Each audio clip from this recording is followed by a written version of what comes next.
What happens when love and music intertwine? Find out in Lee Adams' newest release, Love on Tour. Set against the backdrop of a thrilling concert tour, this story explores passion, heartbreak, and finding your true melody. Perfect for anyone who believes in second chances and unforgettable moments. Don't miss out. Pre-order your copy at leeadamsbooks.com today and be part of the story that will rock your world. Hey everyone, it's Rich Bennett. Can you believe it? The show is turning 10 this year.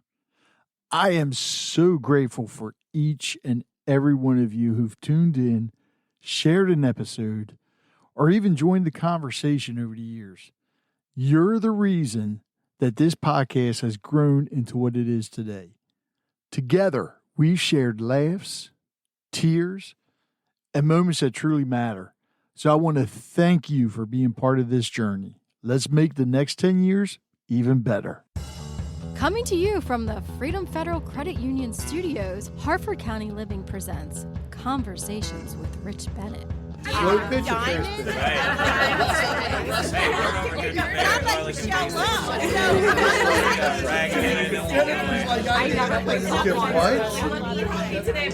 It's probably the least sexy part of organizing. No. The truth is, from local roots to Nashville's biggest stages. Today, my co-host Tammie Wingrove and I are joined by the incredible Lee Adams, a powerhouse in the country music industry with a career that spans decades. She's worked more than 50 number one songs, climbed the ranks from radio to record labels, and now brings her storytelling magic to the page with her debut novel, Love on Tour. We're going to talk about music, writing, reinvention, and what it means to chase your dreams at every stage of life. Trust me, this is one conversation you don't want to miss. All right, so growing up in Joppatown, you went to Joppatown High School, a couple years behind me, even though you look like you're probably about 20 years behind me. But when you were going to high school, what was it that you always wanted to do? What was your career that you had in mind? Was it radio? It was as of the time that I was 13, because I discovered country music. I'll never forget, I was over at a friend's house and I heard a song by the Oak Ridge Boys. And I'm like, what are you listening to? And they said 93.1 WPOC. And I went home and I changed my radio station to WPOC and it never changed. And I discovered Willie Nelson. It's like, I need to meet Willie Nelson. How can I meet Willie Nelson? Though, well, the radio people meet everybody. Yeah. So clearly, I need to get into radio. So at that point, I decided I was going to be a disc jockey. All right. So wait a minute now, because I mean, you're only 2 years behind me, and there were a lot of rockers at Joppatown High School. Yes, there were. So how hard was it when all your friends found out that you're listening to country? I was not cool. Let's just start with that. I was a band nerd, and I was not cool. Although it was really funny because every time anything country was going to be on TV, or especially if Willie Nelson was, everybody would call me. Right. Even cool kids who didn't like me would call me. So I was this enigma. I'll never forget, in my senior year, I was in the National Honor Society, and I showed up to our first meeting, and I was wearing a bandana, knee-high moccasins. Oh, my God. my Willie Nelson jeans, and probably a Willie Nelson T-shirt. And when I showed up for the meeting, the advisor looked at me and she said, "Oh, honey, I'm sorry. Detention is the next door over." Talk about stereotyping, huh? And I said, "Well, I'm here for the National Honor Society meeting." God. All right, I got to ask you this because I love Willie Nelson, even though I'm a metalhead. I just saw him. I do too. Do you think he is one of the most underrated guitar players? You know, he has almost a flamenco style. Yes. And I just saw him. He's 92 or something, 94. I just saw him a couple of weeks ago, and he still can play that same flamenco style. So I really do, because he's not a lead guitarist. He's not going to shred a guitar. No. But his style is so unique, and it's not talked about very often. No. Same with Dolly. Absolutely. Dolly's another excellent guitar player. And I think when it comes to country, all right, I'm going back. Old country. I don't want to talk about new. Old country. I think one of the, all right, we'll say 90s on back. One of the best guitar players out there. Now, what's your opinion on this? Vince Gill. Vince Gill is incredible, and he's probably one of the all-time best singers. Steve Wariner back then. Oh, God, yes. Was an amazing player. And so was a guy, Leroy Parnell. Oh, my God. He was phenomenal, and he could just really get up there and just wail on the guitar. And all of these guys were amazing. And then you've got guys like Brad Paisley and Keith Urban. Oh, so a lot of these guys, usually your lead singers are not your lead guitarists. no, they're not. But these guys can just really play guitar. Tammie, you're looking at us like, who are you guys talking about? No, I know exactly who you're talking about. I grew up on classic country music. So the names that you're saying are who my grandfather and my dad brought me up on. Willie Nelson is one of my top artists that I've seen. I flew home from Italy the next day. I was at the Willie Nelson concert, totally jet lagged, but absolutely worth it. And so glad to have checked that off. I've seen Vince Gill when he was with touring with the Eagles. And absolutely. But also I've seen Brad Paisley. But yeah, I am an old soul. Tom Petty, so glad that I saw him. I know not country, I but am so jealous about it. Because of Tom Petty, my husband and I are now on this See Them When You Can tour. And we've been to see everybody from Barry Manilow to Elton John to Billy Joel to Cher to we just went and saw Bruce Springsteen, the Doobie Brothers, Fleetwood Mac, Rolling Stones. We've been on that tour. The Stones are what gets me. We just saw Rod Stewart last week. He still kicks ass. Sorry for my language, but he does. Absolutely. He is, and he does. What I love about Rod Stewart is he does his old music, but then he'll come out and do like the big band stuff, the Great American Songbook, and change.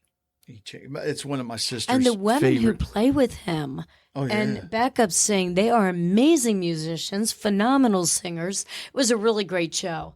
So I am very jealous you got to see Tom Petty. Right before he passed away, actually had tickets and had thought that I bought them for Baltimore and realized that it was Camden, New Jersey. And so it's not that far of a messaged my friend and said, I have completely screwed this up. Do you want to take a 3-hour drive or however long? So we went and saw him in June and he passed away, I think, in September. So glad. Amazing. But I'm thankful that my parents brought me up on the classics because I've been on this quest to see so many of them. I'm still salty that my parents went before I had really realized how cool the Stones were.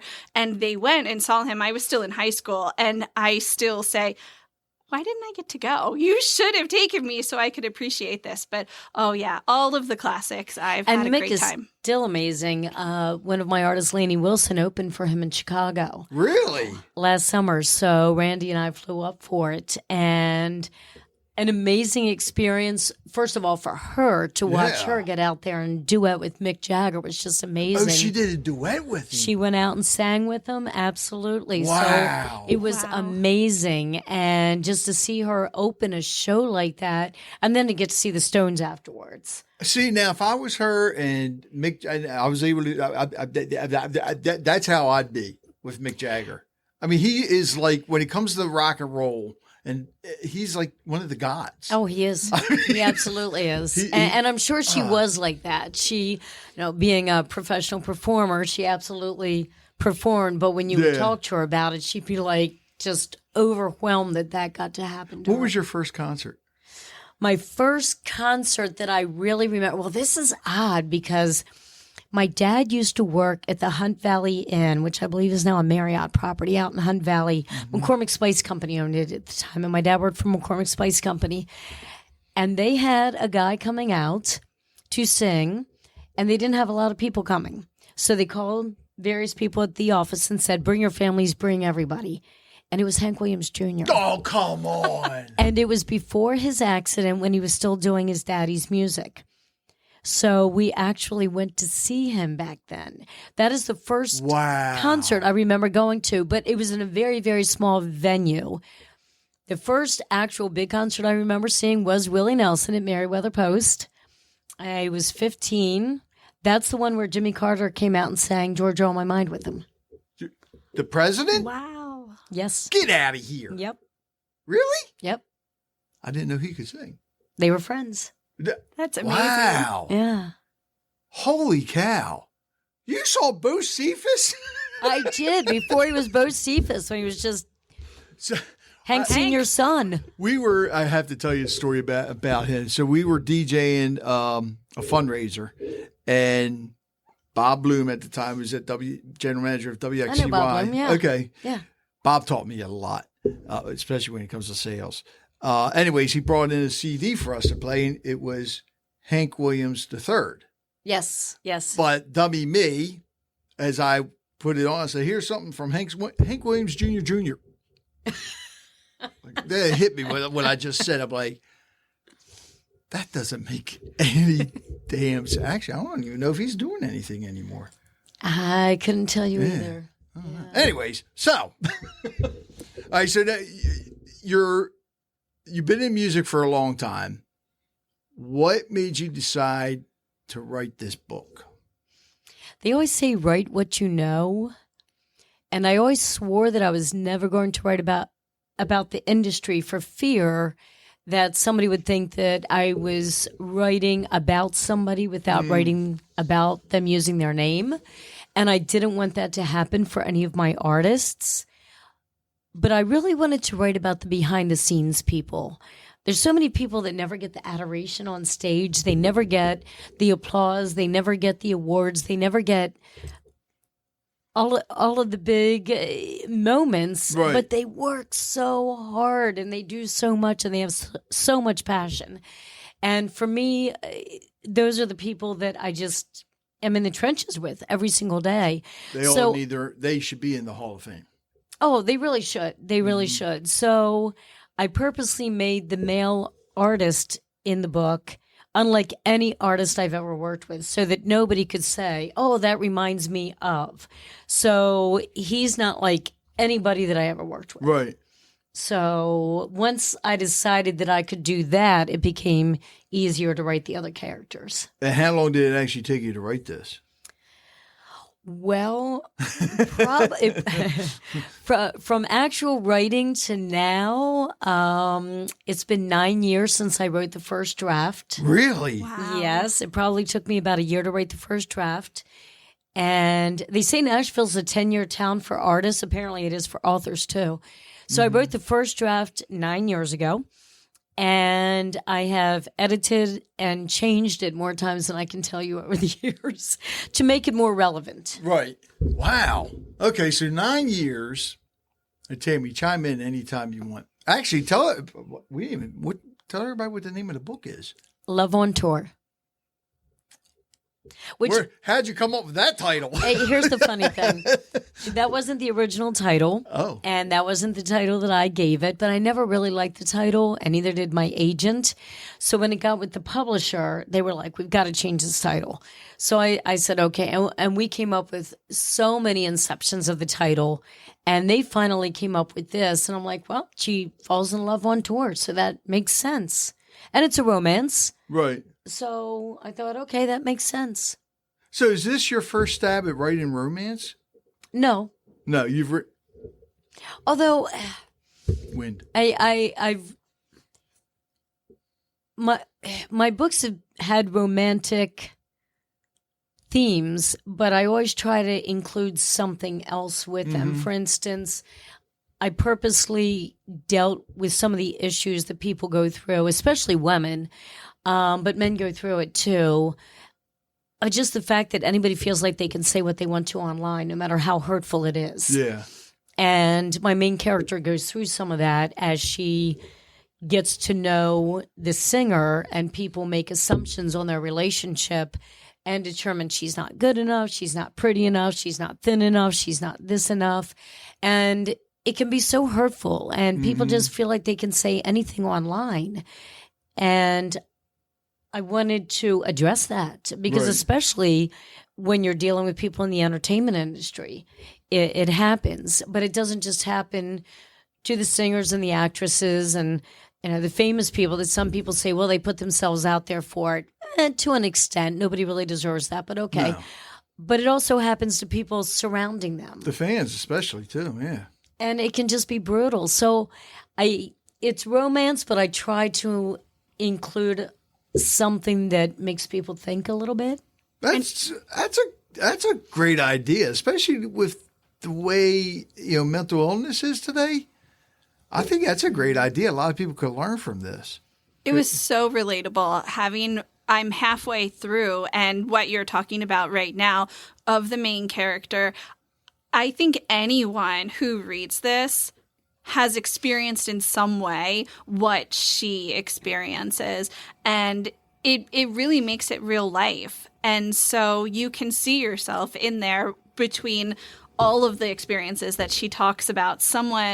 Anyone will be able to relate to it. I loved that part of it because Thank you. It reminds you that those bullies are out there for everyone. It doesn't matter if you're a great big artist or just someone who's in the trenches. And that was a really neat part, was learning the characters and seeing that backstage part of it, who's doing what. And so I really loved learning about can we talk so much about, can I say like things? Okay, so I just don't give the book away. Oh yeah, right. But I can talk about so the learning about the tour manager and what he's doing, and even the merch person and all of that. It was just cool, the dynamic between all the different characters, learning what their jobs were, and then really the bullying and the real life, how raw we all have felt. Thank you. And tour managers to me are the unsung heroes for my job, because with my job, I go out to the concerts, and my job is to kind of mediate between the artist and the radio and streaming partners. So it's not unusual for me to get on site, have planned everything, how many tickets I need, how many meet and greets I need, how many passes I need, and then for somebody to run up to me last minute and go, my general manager just showed up with 3 people, I need 4 more tickets, 4 more this, 4 more that. And the only person I have to go to get that is the tour manager. Wow. And for me to be able to go to the tour manager and say, I am desperate, I need this, and them to go, I have you covered. Or things like most of my staff are female. But even for the men, we're leaving concerts late at night, a lot of drunk people. We need to be somewhere safe. This is what we do for a living. We need to park somewhere safe. And the fact that they put us back near the buses, they put us in secure parking. There are so many things that the tour manager does to take care of us. And we are not a part of the tour, but we are out there on tour. Right. And we don't get to get on a bus at the end of the night. We have to get back in a car, drive back to a hotel, either get up the next morning and drive to the next venue, or drive to the airport, get on a flight, rent another car, drive to the next venue. Sometimes we jump on the tour buses, but that's like continuously asking somebody to be in their home. I mean, that's their home. So when it's just impossible to get from point A to point B, you ask for a bunk on the bus. And the ones that go, we've got you covered, jump on the bus. These people are invaluable to us. Yeah. They save us out on the road. And a good tour manager is just the difference in me being able to keep our partners that play the artist's music happy and with a good experience versus a not so good experience, which can reflect on the artist, even though it's not the artist's fault. So tour managers, to me, are just the unsung heroes of a record promoter. Yeah. And I really wanted to to give them some kudos. I think you did a very good job of that. I had never known what a tour manager did, or even a song promoter or song plugger. So how much work they put into it. But the tour manager in this book, it makes me think, oh man, that would be a really neat job, but very hard work. If I could get into a time machine and go backwards and have the knowledge that you've given me in this book, maybe I could do that. But I don't think I could do it at 40 years old. That is, probably have to have a lot more energy and, the things that you deal with. There's no bodyguards or nothing for you, right? I feel like the tour manager's kind of the bodyguard in some part of In a lot of ways, they are. See, look, God, we're in the book. I'm thinking real life now.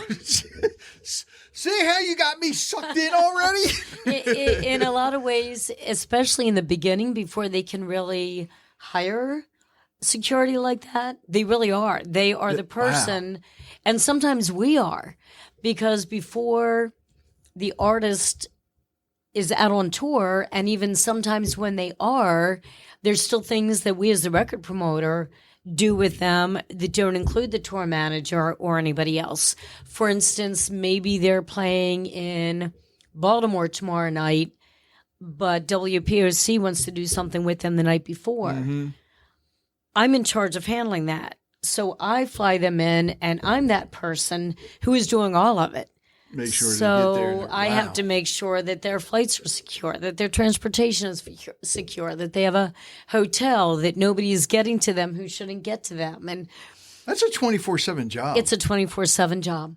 Yeah, all the things that we don't see that go on from, hey, my favorite artist is coming to town and so cool going to be interviewed on WPOC or be at this event, but all of the many things that must happen in order to get them there. To make it happen. I never thought And that's not even the basis of my job. My job is to call radio and get them to play our songs. Right. So that is like the 10% of my job, not even the 90%.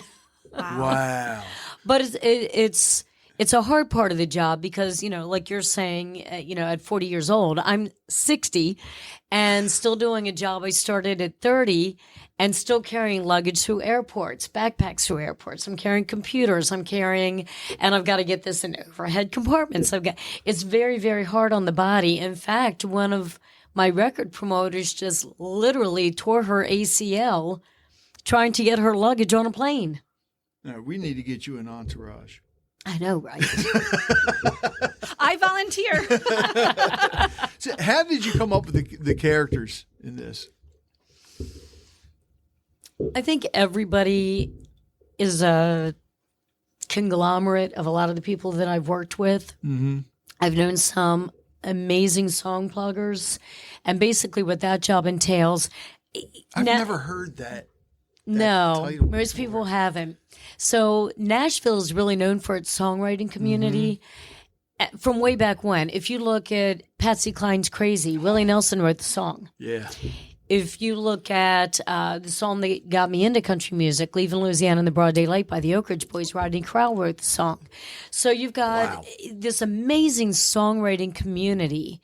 So even though a lot of the artists write their own songs, because the songwriting community is so strong, they also look for outside songs.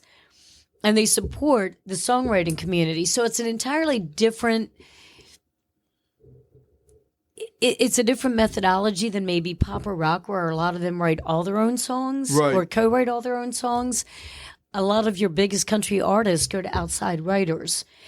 And those writers don't really want to be singers. They just want to write because they're incredible writers and storytellers.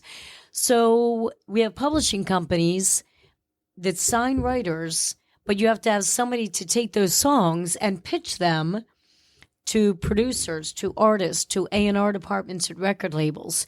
And they're the song pluggers or song promoters. They're the person that takes in songs from the publishing company songwriters and says, I think this would be really good for your artist. Can I play this song for you?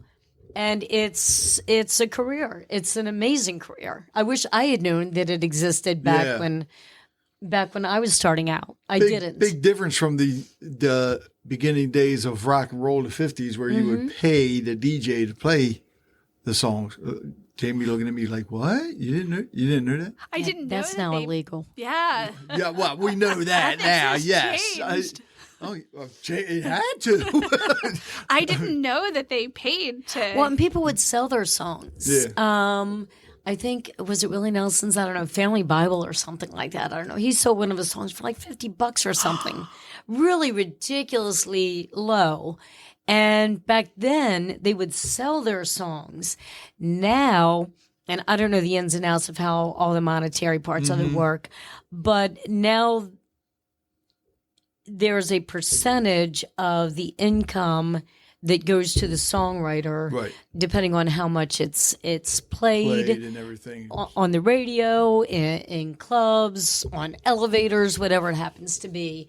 So, it's an entire job and community. And again, unsung heroes, because they're helping songwriters get their songs out there. And maybe it's a brand new songwriter, but an artist trusts the song plugger.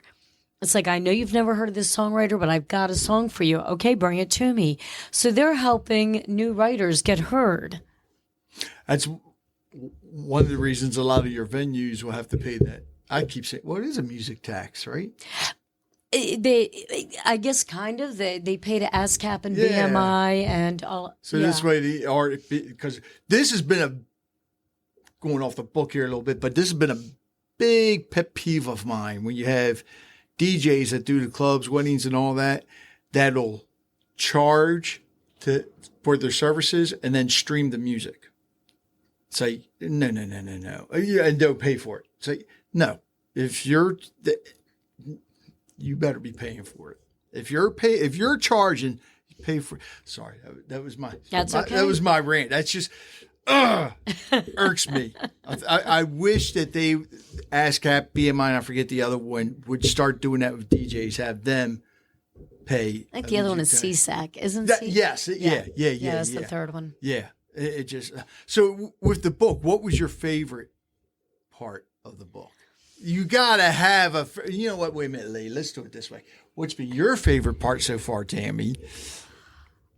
I've been so wrapped in the development between the three characters, and you're trying to figure out which way this relationship is going to go. So I guess it's not one part. I enjoyed her on the tour bus, and there was some humor mixed in with it, and so I really liked that. But overall, the whole arc of how is this going to play out between three characters, and which way is it going to go? Because I feel myself kind of falling in love a little bit with both of them. And Don't let your husband find out. I know, don't tell CJ. It's okay, they live in the book. But they're so different, but they're so charming in different ways, and like that brotherly way, but the protector way. And so this arc, I'm excited to finish seeing the arc where it goes. And I am sure I'm going to be very sad when I get to the end, because I want to keep living in this book. So we got to figure out how we can get this on TV or on a movie. Well, just sitting here talking about it, I feel like it's actually going on. And if I can just say that's the biggest compliment you can give me. Most writers are avid readers, and I'm a bibliophile. I will read anything. If there's nothing else, I'll read the back of a cereal box. I love to read. And certain books stay with you, and the characters stay with you. And for somebody to say that about my characters, that is overwhelming. That is overwhelming, because you really feel like you put yourself out there when you write something, and then you give it to people to read, because I'm setting myself up for the fact that there's going to be negative reviews. There is with every book. Yeah. There's going to be positive reviews. There's going to be everything in the middle. But for somebody to say to me that they love my characters and they're going to be sad when it ends because they'll miss my characters, that is it's the bringing ultimate compliment. It's bringing your characters to life. That is the ultimate compliment. And I agree with you. I love the relationship, not only with her and the two men, but with her and Juliana, her best friend. So it's very similar to my friendship with one of my friends at work. And I incorporated some of the things that have happened to us, and some of the things that happened on the tour bus have happened to me. Being in a top bunk and hoping not to fall out, that absolutely. Yeah, some of those situations have definitely happened to me. I definitely felt bad for her when she got the top bunk. I thought, I don't think I would want to sleep at all on a tour bus, especially the top bunk. It's a scary place to be. Back up a minute. Okay, you said her and the two men. Is Yes. this like a love triangle thing here? Maybe. All right. That's an important trope in books. Okay. So, Lee, Yes. what is this on the chili pepper scale when it comes to romance novels? Oh, I'm 50 Shades of Pale.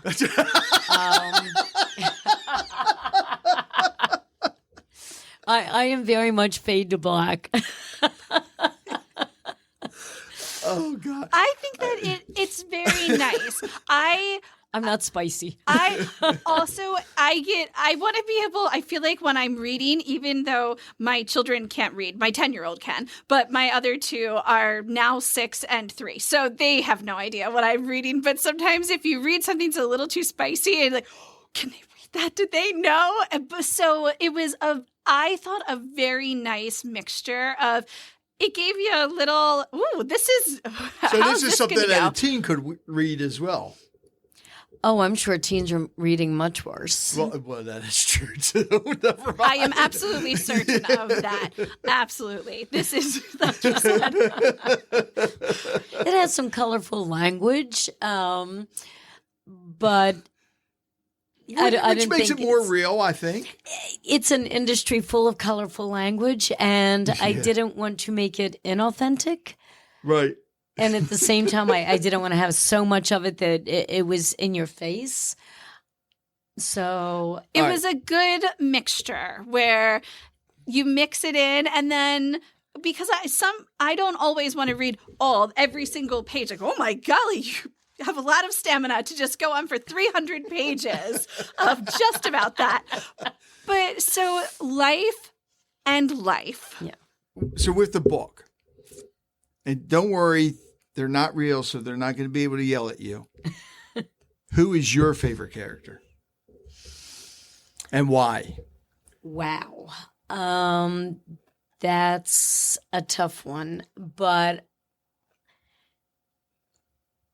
I think I really lean towards the artist in it because there's a side to him that is so real. And I think a lot of people in the media are more insecure than people think, whether it's actresses, singers, disc jockeys, whoever. When you put yourself out there for the public, I think a certain amount of insecurity is built in, but they have to come across as so secure Yeah. because you have to have that in you if you think 1 million plus people care about what you do. So you have to have a certain amount of that in you. And there's just something very real about him and charming that I really like. He's so Just charming. nod in your head, He- yeah. The one line that Christine says, "You're smarter than people give you credit for," because I think that's what you're sort of talking about, Yeah. because they have this persona that they have to be, but they're real people too. They are. And they have feelings, and they're softer or tougher than you actually think. That I really enjoy the artist. I think my favorite is the tour manager. I hope Why? that it continues to be, because so in my life, I am that go-to person for my friends. They know you can call me at 3:00 in the morning. You can call me at 9:00 at night, whatever time, and I'm going to pick up my stuff and I'm going to be there. And I think it's shared between the tour manager and then the main character, Christine. And I feel like I am this combination of them. But I think the tour manager, he's my my favorite, at least right now at the halfway point. I'll let you know how I net out, but I relate so well to that. I completely agree. And it's funny because I've let a couple of tour managers know that I wrote a book, and the tour manager has a very big role in it, and they all think it's about them. And it's really cute. And it is. It's a combination of all of the ones who over the years have just done an amazing job of taking care of me and my team. And Christine is probably somewhat my personality because I'm a Myers-Briggs twice proven introvert. Oh, what? I know. That introverted extrovert or extroverted introvert? They call it an outgoing introvert. Okay. And I learned in my last leadership meeting when they did the Myers-Briggs, and I kept telling my bosses I'm an introvert. When I worked for MCA Records, they made me do Myers-Briggs, and I came out as an introvert. And then I just had to do it again. And it's not whether you can be outgoing, it's where do you get your energy from? Mm-hmm. Do you get your energy from being alone in solitude or with just a couple of people, or do you get your energy from being in groups? And I get my energy from being either alone, reading a book, or in smaller groups. Interesting.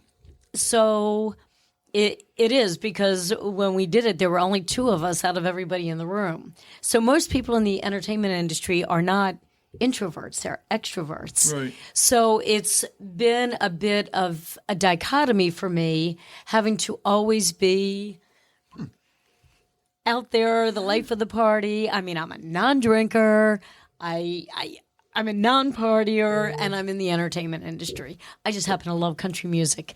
So there is some of my personality in her, which there's also part of her that I drew on from other people, and then some of it, I like her experience in high school, I just completely made up. But I'm sure it's happened to many people, but I made that up. So it's hard to say my favorite. I think there's just something about Austin that is charming, but I love Phoebe and her attitude, and I love Christine and the way that her character builds, and I love the tour manager because he reminds me of so many people that have been so good to me, and the friend Juliana who's just always there to build up her friend who is insecure. So it's really hard. It's like trying to say which is your favorite child. It depends on the chapter I'm in. They're all so different, and that's at easy that for time, me to say. It's whichever one's in the room with me at the time. Good point. Yeah, if they're both in the room at the same time, I'll be like, well, you are, son. Wink, wink. Yeah. I say you're my favorite 5-year-old or 6-year-old. And they haven't become old enough to find the loophole of, well, wait a minute, you just said so. I just always tell my son he is my favorite son. I can say that He's to my my only son. son, I have so. 2 daughters, so I'm going to have to figure out. And they both have red hair. I can't even say you're my favorite redhead. Oh, yeah, that would be kind Be of tricky. tough. Yeah. Yeah. That Irish would come out in and watch out. They have tempers. Woo! You're listening to Conversations with Rich Bennett. We'll be right back.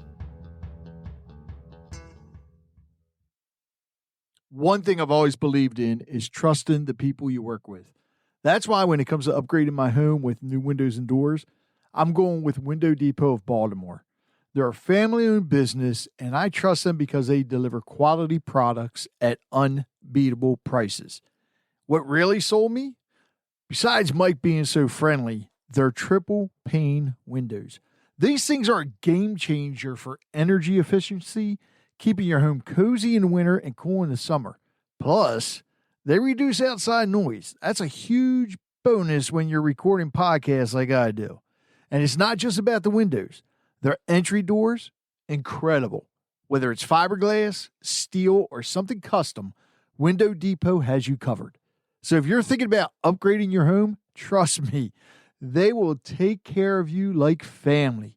Visit WindowDepotBaltimore.com or give them a call at 410-941-3499 and tell them Rich Bennett sent you. Without giving away the end of the book, anybody reading it, are they set up for a sequel? It could be. It could be. And I've actually written it. Oh. But it will depend on whether they want to publish it as a sequel or if I need to rewrite it as a standalone or if anybody wants to publish it. Who knows? They will. But I wrote it. I'm in the middle of editing, which I am the worst at editing. I'm actually not good at the writing process. Mm-hmm.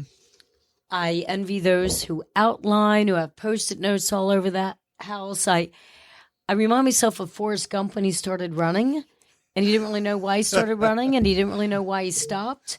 I just start writing, and then I stop, and then I have to go back, and an editor's like, "Oh my gosh, what were you trying to say? Where's the arc?" And I'm like, "I need an arc." So what's an arc? Well, it's every chapter in every book is supposed to kind of have a conflict, a middle, and then a resolution. Okay. And I didn't study writing. I studied broadcasting in college. So I've had to learn a lot about how to write properly. Especially a novel, because it's a lot different than writing some other things. Yes. So I've tried to take a lot of classes and tutorials, but it's really the editors that just coming after me. They're amazing. Editors are amazing. They're like those people in the music industry, the ones that don't get a lot of credit. Yes. They end up knowing my characters better than I do. And they're like, but would Christine really do that? Would Matt really do that? Would Austin really do that? I'm like, no, they wouldn't have. So they really help my books become good books versus what they start out as. How hard is that as a writer when you have an editor or editors changing stuff on you and then telling you, no, it's better this way? How hard is that? You got to have a thick skin, I would think. For me, it isn't. And I think part of that is because of my music industry experience. Mm-hmm. When we bring in an artist who we see a lot of potential in, the ones that completely dig their heels in and don't listen to any advice anybody gives them, unless they just come in ready to go, which is rare, but it does happen. When they dig their heels in and refuse to listen to anybody, you find that they're going to stymie themselves in how much they can grow. Mm-hmm.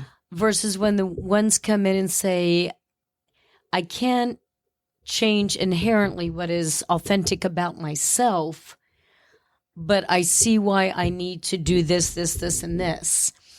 And just using something very generic. Maybe they're not the type that is comfortable being on social media. But if you don't have a social media presence today, it's going to be very, very hard. Mm-hmm. So the ones that go, it's not really my thing, but if you can get me with somebody where we can make it what I'm comfortable with, we can work with you. But if somebody says, I absolutely refuse to be on social media, we're going to really struggle to get them to where they want to be. So it's word of mouth today. That's what social media really is. If you remember back in the day, I think it was some sort of a hair shampoo or something, and then they told two friends and so on and so on. Two friends became 4 and 4 became 8 and 8 became 16 and so on and so forth. So for me, the editors, the agents, the publishers, they know more about this industry right now than I do. I just simply wrote a book. All I did was write a story. I know nothing about the book publishing industry. So to not take their advice when they've been doing this for 10, 15, 20, 30 years puts me in a position of refusing to learn and not allowing myself growth.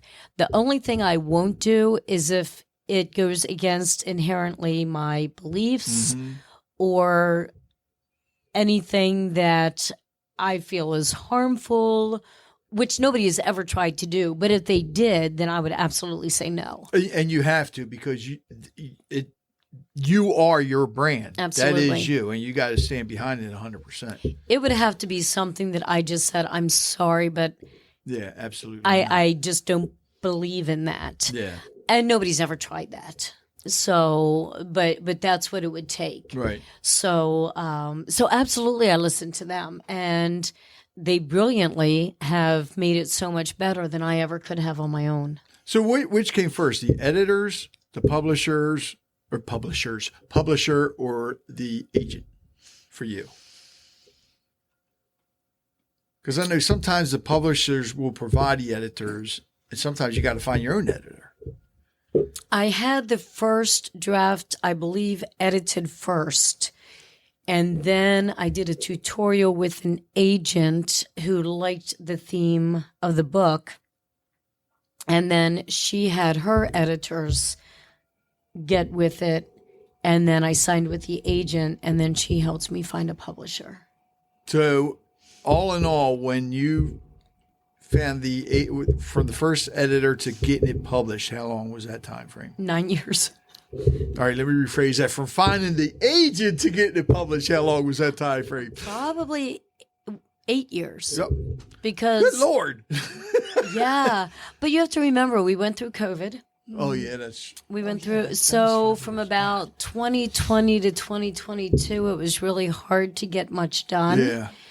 And so that would have been like, I think I wrote it around 2016. I probably got with her around 2017, 2018. It takes a while to edit it. Plus with your job too. Plus with my job, absolutely. So then it takes a while to edit it, to get it to where you can start sending it out for publishers. And then COVID happened, and that kind of put everything on hold for a couple of years. Right. Yeah. And then we got active with it again. And then I signed on about a year ago, and then it's coming out. And who does the right cover? now. Do you have to find your The own publisher. illustrator? The publisher does the cover too. Mm-hmm. Do they give you options of the cover? They do. They Okay. do. And this is where some of my, you can tell by what I'm wearing. I'm a very basic black She's and not white wearing and blue the jean. knee-high moccasins. I am not wearing the knee-high moccasins. I did let that go somewhere in college. But I'm a very basic style dresser. So it's a lot of jeans and jackets and black and white and blue. And I don't do a lot of colors. My mom says my closet makes it look like I'm constantly going to a funeral. So when they wanted to know what kind of covers I liked. So they asked me for ideas, which I sent to them. And then they came back and there were pinks. And I'm like, pink? There's pink and bright yellows. And so I sent it to a bunch of friends thinking like me, they would disagree. And they go, no, we're sorry, but they're right. I said, well, I can't have my name in pink. No, nothing against pink. And I love people that love pink. And it's a beautiful color. And Pink as an artist is amazing. I went to see her this summer. And I was not a fan, and she made me a fan. She is amazing. So I've, nothing against anybody who likes Pink. But it just is inauthentic to me. And I said, at least my name has to be authentic to me. Don't change the way you dress. So thank you. So they did change the name from Pink, but there's still Pink on the cover. But everybody overruled me and said, you're just wrong. Oh, God. And I accepted that, and I can be wrong. And I think the cover is better for it.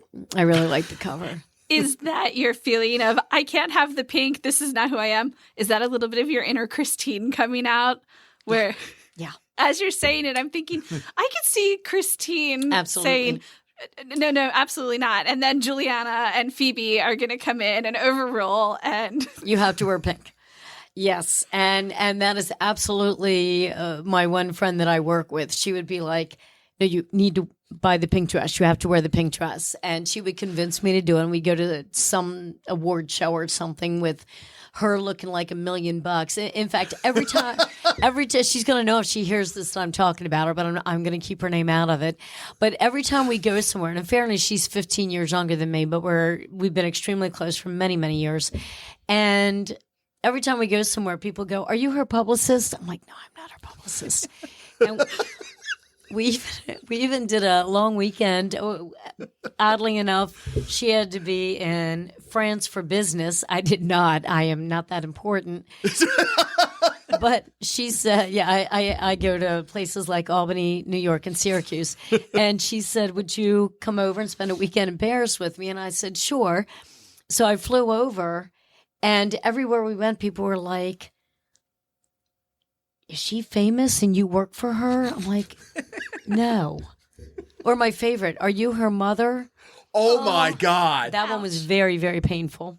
Wow. I get that with a lot of my artists too, quite honestly. I'm like, if anybody asks if I'm their grandmother, I'm resigning on the spot. I'm retiring that day. But oh wow. Yeah. So I'm like, no, I am not her mother, and I'm not her publicist. So, but she likes pink, and she likes frills, and she has this amazing style of dress, and I'm always in jeans and a black jacket. So I look like her publicist. So yes, that is the inner Christine and Juliana right there. I feel like I can hear it. Yep. Particularly the scene in the book where they're getting ready for the and they're going out, and Christina's like, no, thank you. Yeah. Actually, any plans on doing an audio version of this? I don't know. I think we have to find out first. Am I going to sell 4 copies, Probably. 4,000 copies? I know sometimes they like to wait a year after the book's Is anybody actually going to buy it other than my friends and family? Yeah. My friends and family buy the book, and like Rich says, buy an extra copy and give it as a gift. Thank you. See, you learned very quick. Thank you. That's something I always tell the listeners, after you purchase the book, read it, leave a full review, and then instead of passing the book on, purchase it for somebody else or more people. And the thing is, I think with this, because it does talk about mental health in it a lot. So businesses listening, purchase a bunch of them and donate it to, a nonprofit or someplace that deals with that. I think some local radio stations everywhere, especially country stations, need to buy a ton of these books and give them to your guests as they come on. Thank you. I'm going to get you hooked up. I'm telling you, you're taking good care of me. It's a really fun book.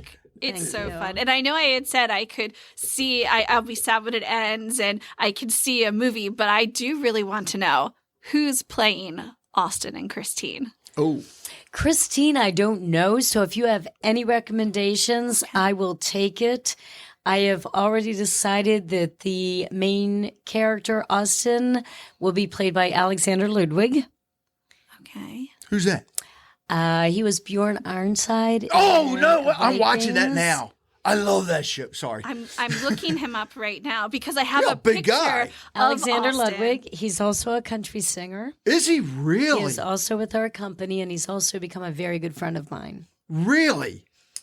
I am on season 9 now. He's amazing, isn't he?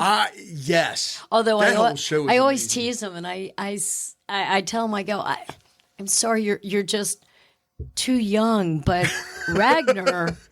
He's like, I know you think Ragnar's hot. I go, I'm just saying, if I ever get to meet him, I'd really appreciate it. The just guy to that played say hi. Ragnar Lothbrok. Okay. Yeah. in So Vikings. do Who her a is- favor. Bjorn Ironside's father. Yes. Okay. Or is it? Have you watched Vikings? Yes, I have. I watched. I don't the know whole if they ever series. covered it in there because Rollo said that he was his father. If you look at the history, because these are real characters. Oh, I these are real know. people. Yeah. So Bjorn is credited as being Ragnar's son. Okay. Yeah. Oh, if you haven't watched, it's funny because haven't. I think it started on History Channel. It did. It Now did. it's on In fact, my Netflix. dad gave me a hard time because when I started watching it, he's like, "You're way behind the times." I watched it on the History Channel, so it was really sweet when my dad was in the hospital. Alexander actually did a video for my dad that I got to send to him. Is he from? He's not from here, though, right? No, he's from Canada. From Canada. Mm-hmm. Because I know a lot of the actors were from like over in Europe, if I'm not mistaken. Yeah, he's Canadian. I'll be darned. Well, that Yeah. explains why I guess Adam Copeland was probably on it then. That I don't know. He's that I Canadian. don't know. But Alexander is a country singer. He has amazing music out if anybody gets a chance. does? Alexander Ludwig, yes, absolutely. And great songs. Is he still acting? He is. In fact, his acting career is taking off so much that he had to kind of put the whole song thing on hold for a little while. Wow. Because he's been in so many movies and TV shows lately. Wow. But yeah, I've already let him know that I plan on him being the main character. I just Google imaged him. He is how I picture Austin. So well done. Well Wait, done. did you get the picture of him from Vikings? No, okay. he's in a suit, and he just this face is the face that I kind of picture, because it says it all. He's a good guy and a little mischievous probably, and yeah, but underneath of it, just a good kid. He would be phenomenal in the role. Wow.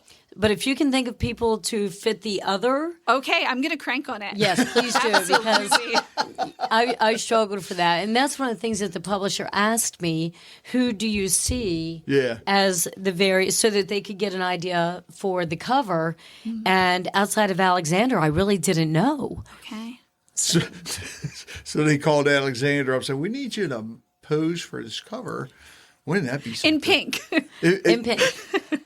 Oh, God. There's the pink. Probably no pink, but no shirt. So with the marketing part, because again, this is something that a lot of authors have trouble with. Is it the publisher marketing for you, or is that your responsibility? I combo? actually hired. My job, like you said, is 24/7. Right. And first and foremost in my life right now, from a work perspective, a professional perspective, is to get my artist #1 singles. That's what I do for a living. So I can't take time to market me and promote me when I'm promoting them. Right. So as long as I'm still doing this job full time, but I got this opportunity, and I went to my bosses and I said, here's where I am, here's what's going on. They have been amazingly supportive. And I said, but I'm going to hire a publicist, a book publicist, and I'm going to hire someone to do my social media.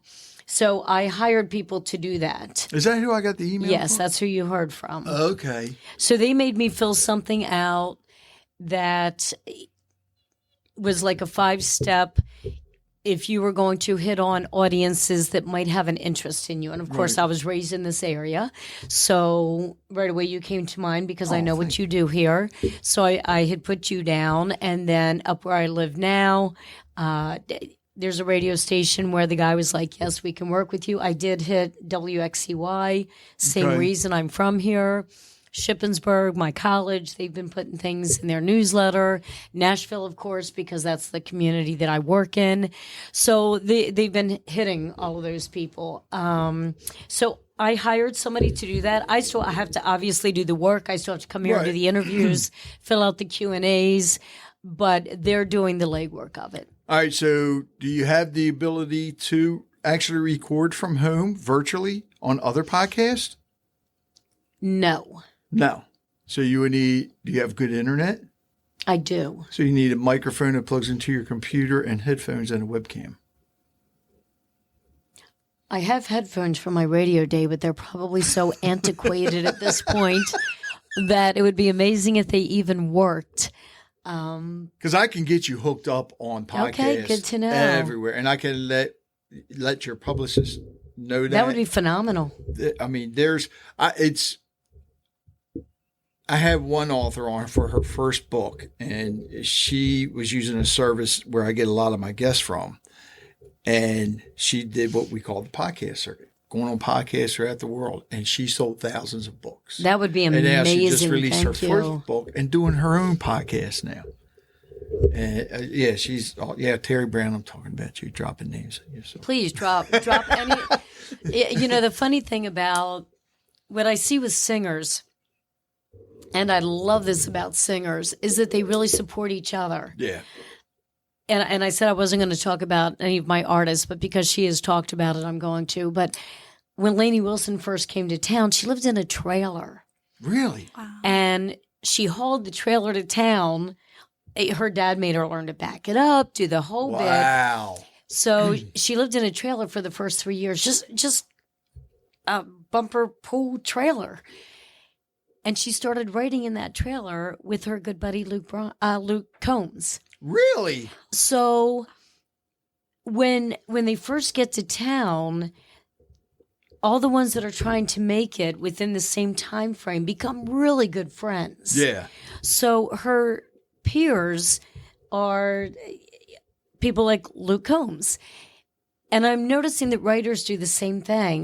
This amazing writer, Jennifer Moorhead, my agent put me in touch with her to get a blurb because you have to reach out to authors and ask for blurbs. And it's so hard to do. Hello, will you read my book and say something nice about me? It's the most uncomfortable thing to do. And she had just released her first book. So she called me last week and she goes, I have all these ideas for you.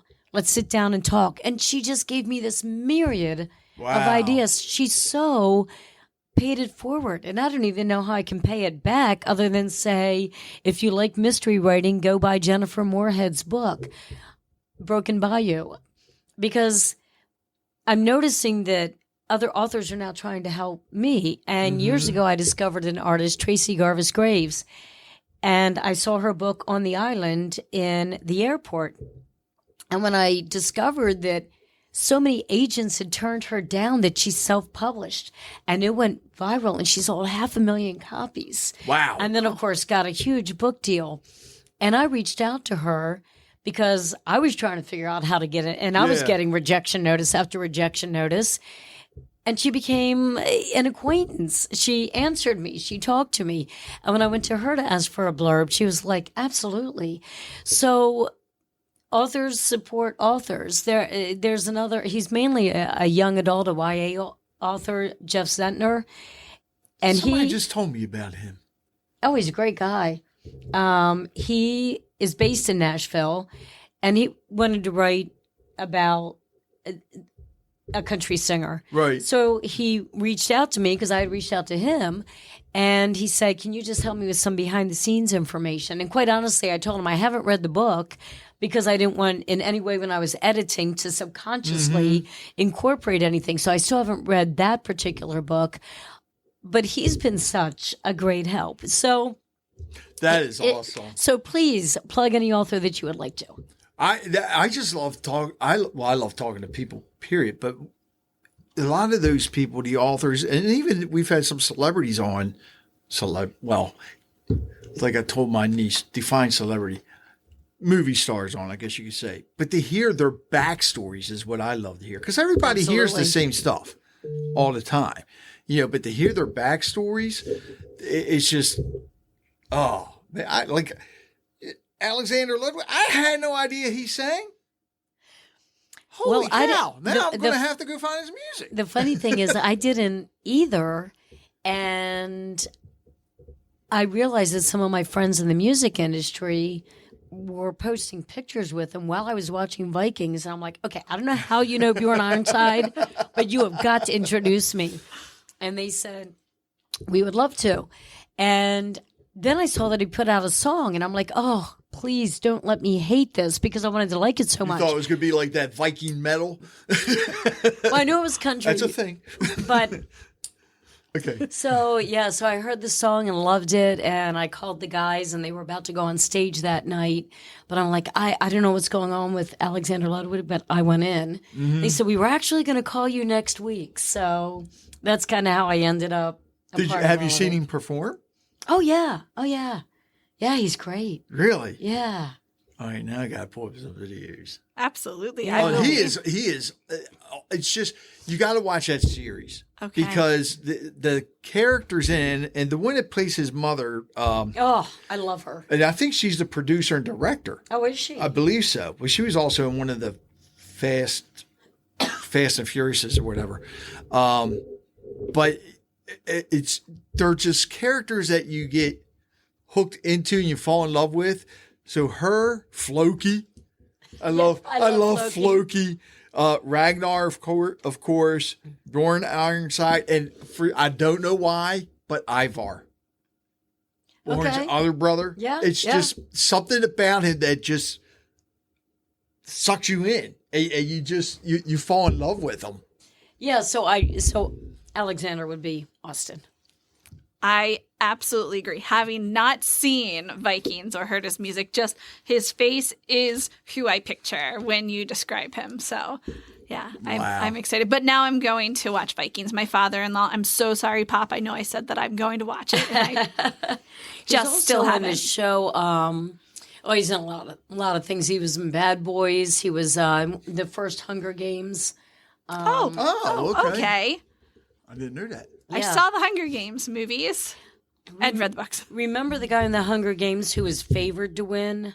Okay, in the first one. Oh. Oh, no kidding. Okay. That was him. Okay. And I know the guy that played Ragnar is in a cop series now. Oh, is he? Some Yeah, type of I think police I did series. read that. Yeah. But Alexander also did a show, and I forgot what it's on right now, but it's called Heels, and it's about Yes, the wrestling. Yes, Alexander. with Arrow. The guy, I forget his name, Steve, whatever. The guy that played Arrow. Yeah, I'll be darned. He's on that too. Oh man, okay. I have so much TV to watch and music to listen to, and I still have to finish the book. I'm going to be very busy. You're very busy. Tammie, you have any more questions? Oh, let's see. I have so many questions. Okay, so how do I ask it? I want to ask you about. So women are thinking about buying this book. Give it why. We've talked about it's so relatable, but Well, what if men want to buy it? they will, and I think that they will. But I'm not trying to say Because it's it's romance? team girl. No, I know but, what you're saying. You're saying but it men is. don't read romance. Women don't. We've fought for our place in so many industries. Christine is fighting for her place in the music industry. So is it because it's strong for women, right? And it's an empowering book. And so I don't know. Do you agree with that? Like you're going to feel empowered, and it reminds us that we're in this together. It doesn't matter your industry. Absolutely. The relationship between the women in the book is something that I really focused on and I really liked. And the way that they support her, especially her friend Juliana, who quite honestly is the opposite. She is the model-esque looking woman. She is the one that everybody would think would be with the singer. She is that person. But her personality, yes, and wear pink. But her personality, she also has her insecurity. She also has her issues, but she's so supportive of Christine. Mm-hmm. And Christine's the insecure one, and she's the one that points out, you have to focus on what has happened to you that has made you feel this way, and you need to work on this. You can't just bury this. And I think so many times we do, and it takes other people empowering us to say, maybe I do need to address this. Yeah. And maybe I do need to work on this, and maybe I do need to get over this. And I think that women today are getting more comfortable in their own skin versus, maybe back when I was growing up, if you didn't look a certain way, if you weren't a certain way, so it's very empowering for women, not in a, I'm woman, hear me roar. Not that I have a problem with that. Absolutely, that's fine too. But more just women supporting women. Yeah. And it sounds like according to the book too, because you got a lot of the men that are supporting her as well. Absolutely. And I think that's something big as well. Men need to support the women 100%. 100%. And they do a great job in this book of wanting to support Christine, and I think that's really a neat thing, whether it's on the friendship side or the business side, and respecting boundaries within that world. Addressing what you said about the men supporting, I've been extremely lucky in multiple facets of my life, whether it was when I was a kid doing Taekwondo, which wasn't necessarily seen as a women's sport, but my dad, my instructors were just very, very supportive of me, to the radio industry, which growing up listening to WPOC, most of the air personalities, called disc jockeys back then, were female. I thought it was a female job. I get into the real world and I'm like, what do you mean there's only 1 in 5 disc jockeys that are female? I had no idea. Yet when I got into the industry, I had a lot of support from my male boss, who continuously moved me up within the radio station.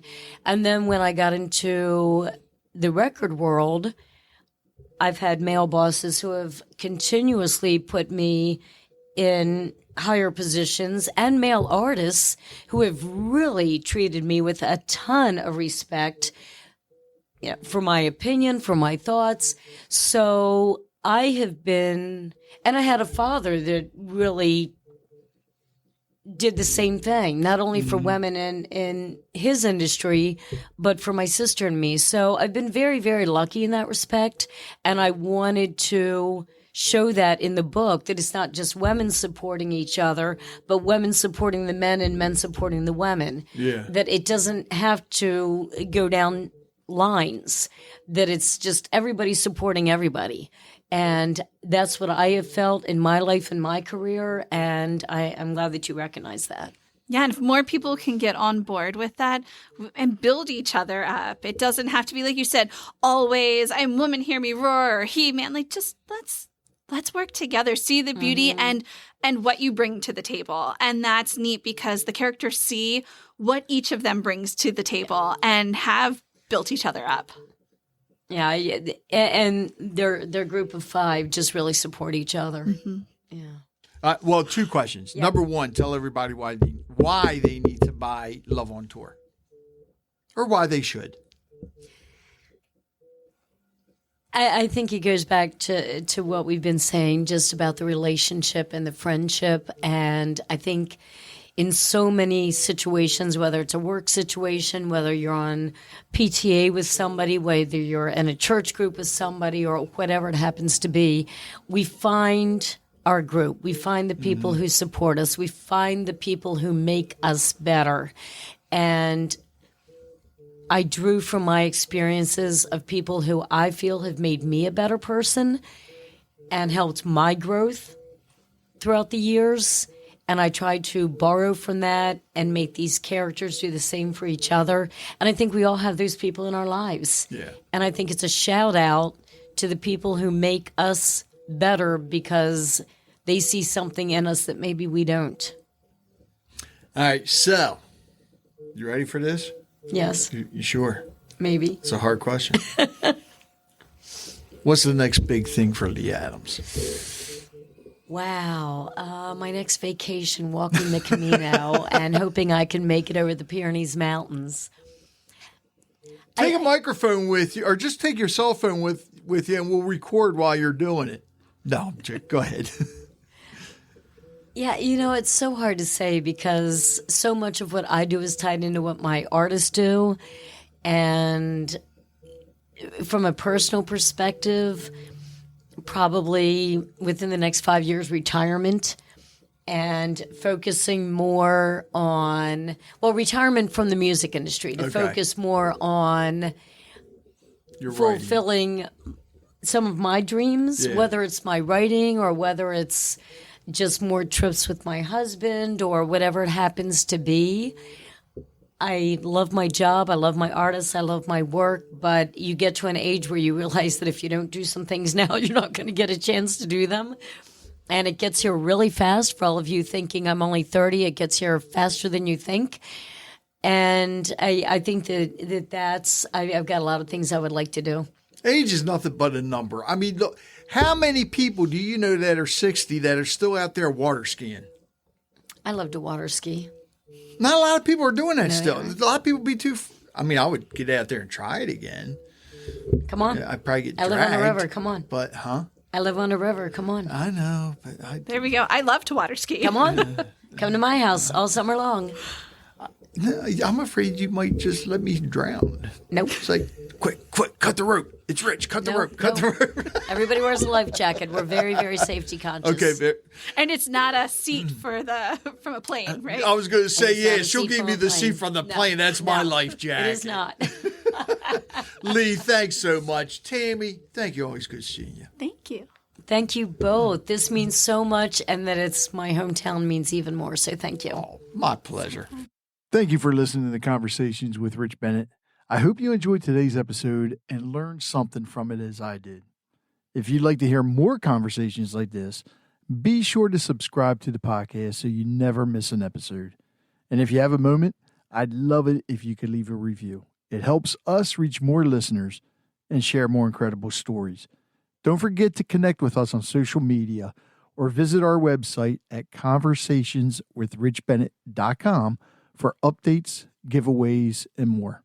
Until next time, take care, be kind, and keep the conversations going.